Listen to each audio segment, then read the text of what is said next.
মহব্বত করনেওয়ালা হিসেবে, মুহিব্বান লিল্লাহ, আল্লাহকে ভালোবাসেন এমন ভালোবাসার গভীর অবস্থায় পেয়েছি।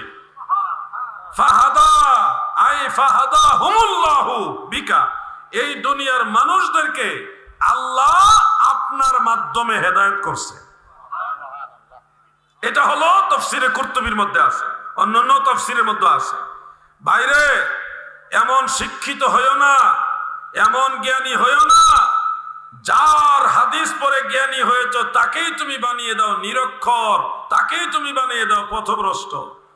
খবরদার, দল্লান শব্দের অনেকগুলো অর্থ আছে। দল্লানের অর্থ দলালাত, যেটা গুমরাহি, এটাও হয়, পথ হারাও হয়, কিন্তু আরো অর্থ আছে। ইন্না আবানা লাফি দলালিম মুবিন, এরকম কয়েকটা আয়াতের মধ্যে আছে। সেখানে দলালুন এর অর্থ নেওয়া হয়েছে প্রেমে বিভোর হয়ে থাকা। যেমন ইউসুফ নবীকে তিনার পিতা ইয়াকুব নবী খুবই মহব্বত করতেন, হ্যাঁ, খুবই ভালোবাসতেন। এত ভালোবাসতেন যার কারণে, আমি তোর হাফেজ না, আয়াতে কারিমাটা যেভাবে যতটুকু মনে আছে বললাম, ইন্না আবানা লাফি দলালিম মুবিন, এরকম একটা। সেখানে দলালিম মুবিন দ্বারা হযরতে ইয়াকুব আলাইহিস সালামকে গুমরা বোঝানো হয়নি, তিনাকে বোঝানো হয়েছে ইউসুফ নবীর প্রতি উনি বেশি মহব্বতে আকৃষ্ট হয়ে আছেন। তো এই জন্য দলানের একটা অর্থ হলো প্রেমাস্পদ হওয়া, প্রেমে বিভোর হওয়া। তাফসীরে মাযহারির মধ্যে উল্লেখ আছে যে আমাদের নবীজি হেরা গুহার মধ্যে ধ্যানমগ্ন অবস্থায় ছিলেন। কার ধ্যানে? আল্লাহর ধ্যানে। আল্লাহর ধ্যানে বিভোর ছিলেন। এরপরে দুনিয়ার মানুষের হেদায়েতের জন্য আল্লাহ তাআলা সেই হেরা গুহার ভিতরে কোরআন নাজিল করছেন। বাস্তব চিত্র হলো এটা। অনেকে মনে করে নবী লেখাপড়া জানে না। শোনো, জিবরিল আমিন আলাইহিস সালাম এসে বললেন ইকরা, আপনি পড়ুন। নবীজি বলছেন মা আনা বিকারিন, আমি পড়নেওয়ালা নই, পাঠক নই।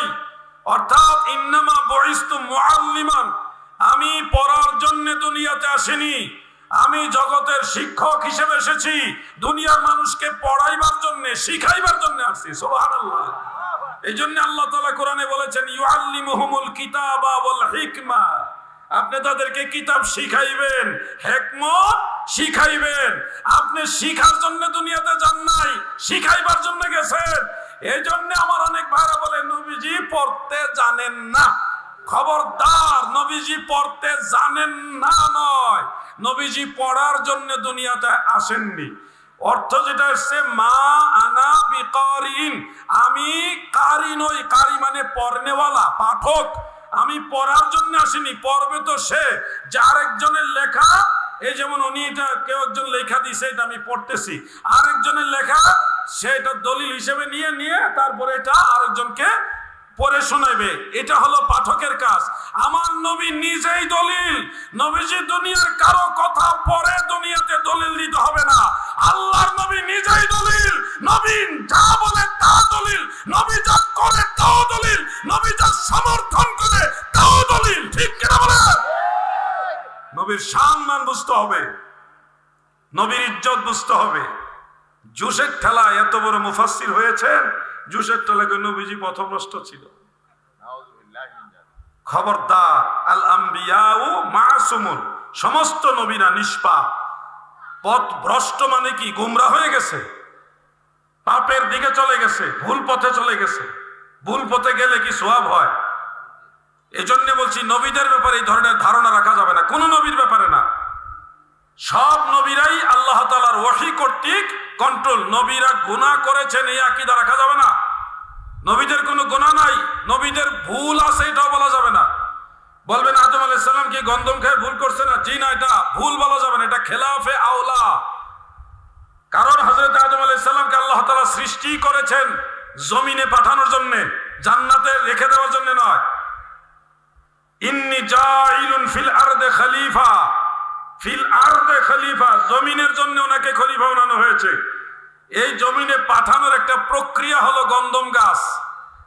এটা ছিল একটা মাধ্যম, এটা আল্লাহর ইচ্ছায় সংগঠিত হয়েছে। আমাদের অবস্থান থেকে বড় জোরে বলতে পারবো এটা খেলাফে আওলা, উত্তমতার বর্জন। ভুল বলা যাবে না। নবীর কর্ম আমাদের ধর্ম, আমাদের নবীজি নামাজ পড়াইতে গিয়ে সালাম ফিরাইছেন 4 রাকাতের নামাজ পড়াইতে গিয়ে 3 রাকাতের সালাম ফিরাইছেন। অনেকে ভুল ধরে বসে নবী ভুল করছে, নাউজুবিল্লাহ। নবীজি ভুল করেনি, কারণ নবী জানে উম্মতে ভুল করবে। উম্মত নামাজ পড়তে গিয়ে অনেক সময় ভুল করবে, এই ভুলটা কিভাবে শুধরাইতে হবে আল্লাহর ইচ্ছায় নবীজি 3 রাকাতে সালাম ফিরাইয়া, যখন অন্যান্য সাহাবারা বলছে হুজুর আপনি 3 রাকাতে সালাম ফিরাইছেন, নামাজ কি কমায় দিছে আল্লাহ নাকি আপনি ভুলে গেছেন? নবীজি বললেন লাম আনসা ওয়া লাম তাকসুর, আমি ভুলে যাইনি, নামাজও কমানো হয়নি। তখন দয়াল নবী রাসূল পাক সাল্লাল্লাহু আলাইহি ওয়াসাল্লামকে সাহাবারা বললেন ক্বালু বাল নাসিতা, ওগো নবী মনে হয় আপনি ভুলে গেছেন, আপনি 3 রাকাতে সালাম ফিরাইছেন। দয়াল নবী পুনরায় আরেক রাকাত নামাজ পড়ে সিজদায়ে সাহু দিলেন। এখানে মূল বিষয়টা নবীর কোনো ভুল না, মূল বিষয়টা হলো একটা প্রেক্ষাপট তৈরি করে নামাজে যদি ভুল হয় সেই ভুলটা কেমনে শুধরাইবেন, সিজদায়ে সাহুর মাসআলাটা নবীজি শিখিয়ে দিলেন।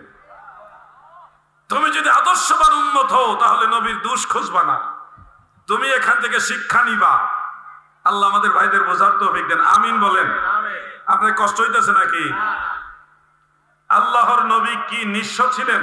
ও সূরা দোহার বিষয়গুলো আমাদের নবীজি নিঃস্ব ছিলেন বলতে এই কথাটা অনেকভাবে ব্যাখ্যা করেছেন মুফাসসিরিনে কেরাম। একটা সময় জাগতিক দৃষ্টিতে রাসূল আকরাম সাল্লাল্লাহু আলাইহি ওয়াসাল্লাম তিনি অনেক ধন সম্পদ বা রাষ্ট্রের ক্ষমতা বা মুসলমানদের নেতৃত্ব স্থানের অবস্থানে ছিলেন না। পরবর্তীতে আল্লাহ তাআলা সেই অবস্থানে পৌঁছে দিয়েছেন। ফাআদনা, নবীজিকে ধনী বানিয়ে দিয়েছেন আল্লাহ। এখানে নবীজির এই বিষয়টাকে নেগেটিভ দেখার কোনো সুযোগ নাই। আল্লাহর হাবিব রাসূল আকরাম সাল্লাল্লাহু আলাইহি ওয়াসাল্লাম দোয়া করলে কবুল হয়, সেই হেতু নবীজি যদি দোয়া করতেন মক্কার পাহাড়গুলি স্বর্ণ বানিয়ে দিতেন আল্লাহ। তো এই জন্য বাস্তবতাটা হলো দুনিয়া বিমুখতা, যেটাকে আজ জুহুদ বলা হয়। জুহুদ দুনিয়া বিমুখতা, এটাকে এখানে নিঃস্ব বোঝানো হয়েছে। দুনিয়া বিমুখতা, নবীজি সবসময় আখেরাতমুখী ছিলেন, সাহাবীদেরকে সেই শিক্ষাই দিতেন। আর পরবর্তীতে রাষ্ট্রীয়ভাবে মুসলিম মিল্লাতকে প্রতিষ্ঠিত করে গেছেন মদিনা মুনাওয়ারায় যাওয়ার পরে। এগুলি আপনাদের খেয়াল রাখতে হবে, শানের রিসালতের ব্যাপার, দয়াল নবীর ইজ্জতের ব্যাপার, সম্মানের ব্যাপার। আল্লাহ আমাদের বোঝার তৌফিক দেন, আমিন। নবীজির সাহাবায়ে কেরাম কি সত্যের মাপকাঠি নয়? নিঃসন্দেহে সাহাবায়ে কেরাম সত্যের মাপকাঠি। এই আকীদা আহলুস সুন্নাহ ওয়াল জামাতের উলামায়ে কেরামদের আকীদা, এটা মানতে হবে। কোরআনের মধ্যে আমাদেরকে মাপকাঠি হিসেবে সাহাবীদের উল্লেখ করা হয়েছে। আল্লাহ নিজে সাহাবীদেরকে আমাদের মাপকাঠি হিসেবে উল্লেখ করেছে। যেমন আমিনু কামা আমানান নাস, তোমরা ঈমান আনো যেইভাবে সাহাবীরা, এখানে নাস দ্বারা সাহাবী, যেভাবে সাহাবারা ঈমান আনছে ওইভাবে ঈমান আনো।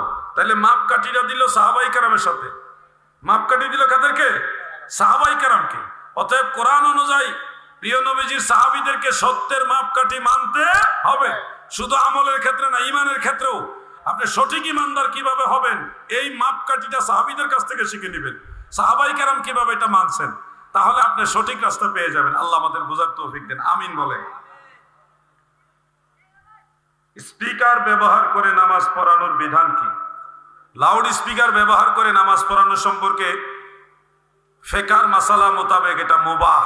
মুবাহ মানে বৈধ, মুসলমানদের প্রয়োজন এটা মনে করলে জায়েজ আছে, ব্যবহার করতে পারবেন। আর যদি মনে করেন না আমরা স্পিকার ব্যবহার করব না, সরাসরি মুকাব্বিরের মাধ্যমে নামাজ পড়ব, তাহলেও আপনার জন্য সেটা উত্তম হবে। কিন্তু লাউড স্পিকার ব্যবহার করা নিষেধ না। সবসময় মনে রাখবেন, কোনো বিষয়কে হালাল হারাম বানাইবার মালিক আল্লাহ এবং আল্লাহ রসুল। দুনিয়ার কোনো আলেম কোনো বিষয়কে ইজতিহাদের মাধ্যমে হারাম বলতে পারবে না। ইজতিহাদ দ্বারা, কিয়াস দ্বারা কখনো হুরমত সাবেত হয় না, এটা মনে রাখবেন এই কথাটা।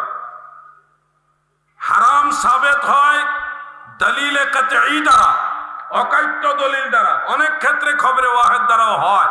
কিন্তু এটা মুস্তাহিদ যারা, ওনারা সিদ্ধান্ত দিবেন, আমি আপনি পারবো না। সাধারণ আলেমরা এটার ফয়সালা দিতে পারবে না, মুজতাহিদ হওয়া লাগবে।